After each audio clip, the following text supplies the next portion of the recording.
Cinema అయిన మహా నేను మిస్టర్ బి నా మాట సూటిగా ఉంటుంది, మరో క్లియర్గా ఉంటుంది. మీరు చూసిన మిస్టర్ బి ఛానల్. ఈ వీడియోలో మనం మాట్లాడుకుందాం మోహన్ లాల్ నటించిన Thudarum movie review. April 25th original Malayalam film కేరళలో రిలీజ్ అయింది. 26th Telugu dubbed version 2 Telugu స్టేట్స్లో రిలీజ్ అయింది. ఎందుకు ఒక రోజు గ్యాప్ తర్వాత రిలీజ్ చేశారు అంటే థియేటర్స్ అడ్జస్ట్ చేయాలి, అందుకోసమని ఒక రోజు తర్వాత తెలుగులో రిలీజ్ చేశారు అని చెప్పొచ్చు. ఈ మధ్యన మలయాళం కంటెంట్ మీద తెలుగు ప్రేక్షకులు విపరీతమైన అభిమానాన్ని ప్రదర్శిస్తున్నారు. తుడారం సినిమాకి సంబంధించి కూడా ట్రైలర్ చూసిన తర్వాత చాలా మంచి అభిప్రాయం ఏర్పడింది తెలుగు పబ్లిక్లో, తెలుగు ప్రేక్షకుల్లో, తెలుగులో ఉన్న అభిరుచి గల సినిమా ప్రేక్షకుల్లోనూ. అందరూ కూడా ఆసక్తిగా ఎదురు చూశారు. సినిమా రిలీజ్ అయింది. మాట్లాడుకుందాం తుడారం ఈ సినిమాలో ఉన్న విశేషాల గురించి మన సమీక్షలో. కథ విషయానికి వస్తే బెంజ్ ఈ సినిమాలో మోహన్ లాల్ గారు పోషించిన పాత్ర పేరు బెంజ్. బెంజ్ ఏంటంటే బెంజ్ గారు అంటే అతనికి ఇష్టం. అందరూ అతన్ని బెంజ్ అని పిలుస్తూ ఉంటారు. తన ఫ్రెండ్స్, ఫ్యామిలీ మెంబర్స్ అందరూ కూడా. ఊర్లో అతను బెంజ్ అనే తెలుసు. అతని అసలు పేరు ఏంటి అనేది ఎప్పుడైనా ఆఫీషియల్ రికార్డుల్లో అవసరమైనప్పుడు మాత్రమే చెప్తా ఉంటాడు. అతని అసలు పేరు షణ్ముగం. ఒకప్పుడు చెన్నైలో పళని అనే ఫైట్ మాస్టర్ దగ్గర అసిస్టెంట్ ఫైటర్గా పనిచేసేవాడు. కొన్ని కారణాల మూలంగా ఆ వృత్తి మానేసి తన సొంత ఊరు వచ్చేసి అక్కడ ఒక బ్లాక్ అంబాసిడర్ని నడుపుకుంటూ భార్యా పిల్లలతో హ్యాపీగా జీవిస్తున్నాడు. సరదాగా సాగిపోతుంది ఈ జీవితం. 2 పిల్లలు టీనేజ్లో ఉన్నారు, బాగా చదువుకుంటున్నారు, మంచి ఫ్యామిలీ. బెంజ్కి తన కార్ అంటే చాలా ఇష్టం, బ్లాక్ అంబాసిడర్. దాన్ని ఎవరికి ఇవ్వడు, దాన్ని ఎవరు డ్రైవ్ చేసినా ఒప్పుకోడు. అలాంటిది తన కొడుకు ఫ్రెండ్స్ ఇంటికి వచ్చారు. ఒకసారి సరదాగా ట్రై చేశారు. చిన్న యాక్సిడెంట్ అయింది, కోపం వచ్చేసింది, కొడుకుని కొట్టేశాడు. కొడుకు మాట్లాడటం మానేశాడు. తండ్రి యాక్సిడెంట్ అయింది కదా, రిపేర్కి ఇచ్చాడు. అక్కడ ఇంకొక అనుకోని సంఘటన జరిగింది. స్టేషన్కి తీసుకెళ్లారు బ్లాక్ అంబాసిడర్ కార్ని. ఎందుకు తీసుకెళ్లారు? ఓ క్రైమ్ చూపెడుతున్నారు. ఆ పైన ఎస్ఐకి ఈగో ప్రాబ్లం కూడా వచ్చింది. అందుకే నా కారు వదలట్లా. బతిమలాడాడు, బామాలాడు, పెద్ద మనుషులను తీసుకొచ్చి చెప్పించాడు బెంచ్. అవట్లా చివరికి ఒక మూమెంట్లో తిరిగాడు, కారు ఇచ్చేశారు. కానీ ఈజీగా ఇవ్వలా. ఓ పని చేసి పెట్టమన్నారు. పోనీలే, పోలీసులు కారు వదిలిపెట్టేస్తున్నారు కదా అని ఆ పని చేసి పెట్టడానికి వెళ్ళాడు. వెళ్ళిన తర్వాత అనూహ్యమైన కొన్ని పరిణామాలు చోటు చేసుకున్నాయి. ఒక క్రైమ్లో తెలియకుండా ఇన్వాల్వ్ అయిపోయాడు. ఆ క్రైమ్ తాలూకు ఎఫెక్ట్ తన జీవితాన్ని అల్లకల్లోలం చేసింది. ఎందుకు అలా జరిగింది? ఆ బ్లాక్ అంబాసిడర్ కారుని పోలీస్ కోసం తీసుకెళ్లిన తర్వాత ఎలాంటి పరిణామాలు చోటు చేసుకున్నాయి? ఆ పరిణామాల మూలంగా బెంజ్ వైలెంట్గా రియాక్ట్ అవ్వాల్సి వచ్చింది. చాలా పెద్ద సంఘర్షణ నడిచింది. అసలు ఏం జరిగింది తెలుసుకోవడం ఈ సినిమా. విశ్లేషణ విషయానికి వస్తే మలయాళంలో మోహన్ లాల్, మమ్ముట్టి లాంటి హీరోలు ఉండటం అక్కడ ఉన్న రైటర్స్కి, డైరెక్టర్స్కి, ప్రొడ్యూసర్స్కి వరం అని చెప్పొచ్చు. ఎంపురాన్ ఎంత భారీ బడ్జెట్ సినిమా. ఆ తర్వాత చూసుకుంటే ఒక సింపుల్ కథలో ఒక చిన్న సినిమాలో నటించారు మోహన్ లాల్. వాళ్ళకి నటించడానికి కథ కావాలి అంతే. అది పెద్దదా చిన్నదా అనవసరం. అలాంటి స్టార్స్ ఉండటం ఏ సినిమా ఇండస్ట్రీకైనా వరమే. అంత పెద్ద భారీ బడ్జెట్ తర్వాత అంచనాలు ఉంటాయి. మళ్ళీ నా మార్కెట్ 300 కోట్ల దగ్గరికి వెళ్ళిపోయింది, ఈసారి 400 కోట్లు టార్గెట్ చేయాలి. ఇలా ఆలోచించకుండా మంచి కథ చేద్దాం, మంచి కథ చెప్దాం, దానికి 20 కోట్లే రాని, 30 కోట్లే రాని, పర్లేదు అని ఆలోచించి సినిమా మీద ప్యాషన్తో యాక్ట్ చేసే స్టార్స్ ఉండటం ఏ ఇండస్ట్రీకైనా వరం. అందుకనే మలయాళం ఫిల్మ్ ఇండస్ట్రీలో మంచి కథలు వస్తున్నాయి, మంచి సినిమాలు తీస్తున్నారు అక్కడ ఉన్న క్రియేటర్స్. అనుమానం లేకుండా చెప్పొచ్చు, ఈ తుడారం మూవీ కూడా ఒక బెస్ట్ క్రైమ్ థ్రిల్లర్. మలయాళం నుంచి వచ్చిన మరో బెస్ట్ థ్రిల్లర్, అందులో అనుమానమే లేదు. చెప్పుకుంటారు, మాట్లాడుకుంటారు ఈ సినిమా గురించి కూడా. ఇందుకు ముందల సూక్ష్మదర్శిని గురించి మాట్లాడుకున్నారు, కిష్కింధకాండం గురించి మాట్లాడుకున్నారు, ఈ సినిమా గురించి కూడా మాట్లాడుకుంటారు. అలాంటి పవర్ఫుల్ ఎమోషనల్ థ్రిల్లర్ ఈ సినిమా. నిజంగా ఇలాంటి సంఘటనలు ఎవరి జీవితంలో కూడా జరగకూడదు. అనుకోకుండా కొన్ని సంఘటనలు జరుగుతాయి. అవి మనుషుల్ని, వాళ్ళ జీవితాలని, కుటుంబాలని డిస్టర్బ్ చేసి పారేస్తాయి. ఆ డిస్టర్బెన్స్ సినిమా వరకు ఆగిపోవు, మనతో కూడా క్యారీ అవుతుంది. గుర్తొచ్చినప్పుడల్లా మనం కూడా ఫీల్ అవుతాం. అలా గుర్తుపెట్టుకునే థ్రిల్లరే ఇది. సినిమాలో ఒక బ్యాంగర్ ఉంది, మతిపోగొట్టే ట్విస్ట్ ఉంది. ఆ ట్విస్ట్ వచ్చేంత వరకు సాదా సీదా నార్మల్ సినిమా అనిపిస్తుంది. ఆ ట్విస్ట్ బయటపడిన దగ్గర నుంచి సినిమా మనల్ని అతలాకుతలం చేసి పారేస్తుంది. సినిమా స్టార్ట్ అవడం చాలా సింపుల్గా, చాలా క్యూట్గా ఒక ఫ్యామిలీ ఎంటర్టైనర్ అన్నట్టు స్టార్ట్ అవుతుంది. ఫస్ట్ ఆఫ్ అంతా కూడా సాదా సీదా ఫ్యామిలీ ఎంటర్టైనరే, చిన్న చిన్న ఇంట్రెస్టింగ్ మూమెంట్స్ ఉన్నాయి అన్నట్టుగానే నడుస్తుంది. అయ్యో పాపం హీరో అనుకోకుండా ఓ వలలో చిక్కుకున్నాడే అన్న ఫీలింగ్ మాత్రమే ఉంటుంది.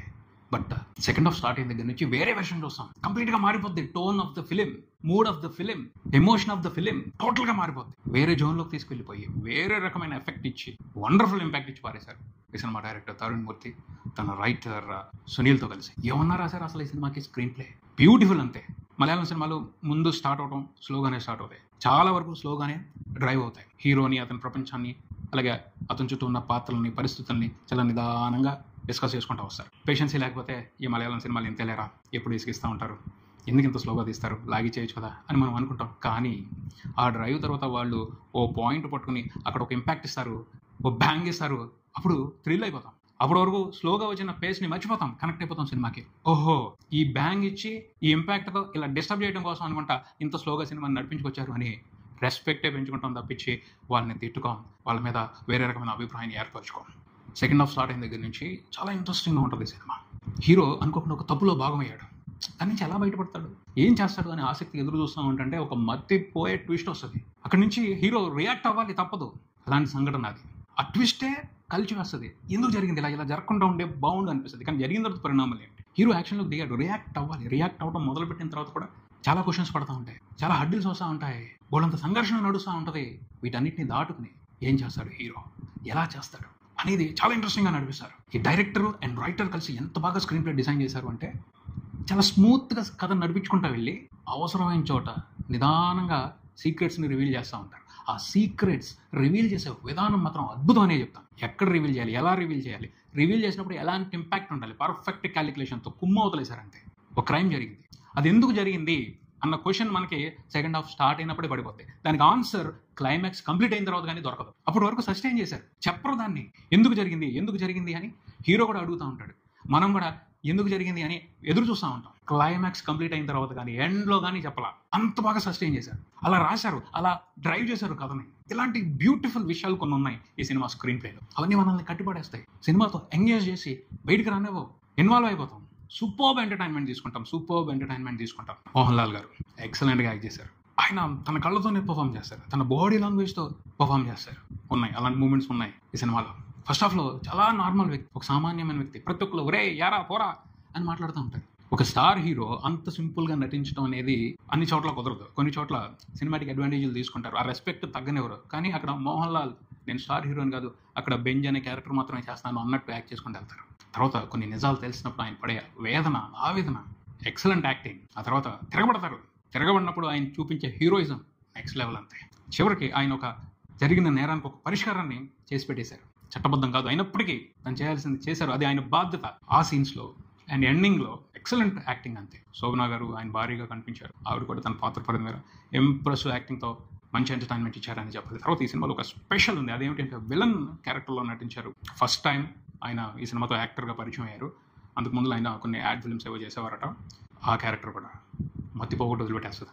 చాలా బాగా తీసుకున్నారు ఆ క్యారెక్టర్ని మాత్రం. ఆయన పర్ఫార్మెన్స్ కూడా చాలా స్పెషల్గా ఉంటుంది, కొత్తగా ఉంటుంది. స్పెషల్ విలనిజాన్ని చూస్తాం ఈ సినిమాలో. ఆ క్యారెక్టర్ ఇంట్రెస్టింగ్ పర్సన్, ఇంట్రెస్టింగ్ యాక్టింగ్తో మంచి ఇంప్రెషన్ తీసుకున్నారని చెప్పాలి. అదో రకమైన కోల్డ్ బ్లడెడ్ విలన్ అనమాట. బాగా చేశారు, పర్ఫార్మెన్స్ అదరగొడేశారు. ప్రకాష్ వర్మ ఎక్సలెంట్ టేకింగ్ ఈ సినిమాలో చూస్తాం. సినిమాటోగ్రఫీ అండ్ లొకేషన్స్, ఆ సీన్స్ని తీసిన విధానం అద్భుతం అని చెప్తాను నేనైతే. చాలా ఇంట్రెస్టింగ్గా ఉంది, ఆ ఫ్లోని మనం ఎంగేజ్ అయ్యి ఫాలో అవుతాం. తర్వాత ఈ సినిమాకి ఇంకొక highlight Jakes Bejoy music, background score మాత్రం తాడు తీసేశాడు అంతే. ఫ్యామిలీ ఎమోషన్స్ ఉన్నాయి, లైట్ హార్టెడ్ ఫీలింగ్స్ ఉన్నాయి, వాటన్నిటిని తన మ్యూజిక్తో ఎలా ఎలివేట్ చేయాలి అలా ఎలివేట్ చేస్తూ థ్రిల్లర్ మూమెంట్స్ వచ్చినప్పుడు దడదల్లాడించేశాడు అంతే. ఆ ఇంపాక్ట్ కూడా సాలిడ్గా ఇచ్చాడు, డిస్టర్బెన్స్ ఉండదు, చూస్తాం, థ్రిల్లింగ్గా ఎంజాయ్ చేస్తాం సినిమా మొత్తాన్ని కూడాను. ఓటీటీ వరకు వెయిట్ చేయాలని చాలా మంది అనుకోవచ్చు, కాకపోతే థియేటర్లో చూస్తే ఎక్స్పీరియన్స్ వేరు ఖచ్చితంగా. థియేటర్ ఎక్స్పీరియన్స్ కూడా బాగుంది, తెలుగు డబ్బింగ్ కూడా ఇంప్రెసివ్గా ఉంది. చూడండి ఒకసారి అవకాశం ఉంటే థియేటర్కి వెళ్ళి సినిమాని. మంచి సినిమా కన్ఫర్మ్, అందులో అనుమానం లేదు. మలయాళం నుంచి ఇంకొక బెస్ట్ థ్రిల్లర్ వచ్చింది, మిస్ అవ్వద్దు. ఇది ఇక్కడికే, మరో వీడియోతో మళ్ళీ కలుద్దాం. ఈ వీడియో మీకు నచ్చితే లైక్ చేయండి, మీ ఫ్రెండ్స్తో షేర్ చేసుకోండి, మీ అభిప్రాయాన్ని కామెంట్ చేయండి, ఈ ఛానల్ని సబ్స్క్రైబ్ చేయండి. నేను mister B, keep watching mister B channel. Thank you.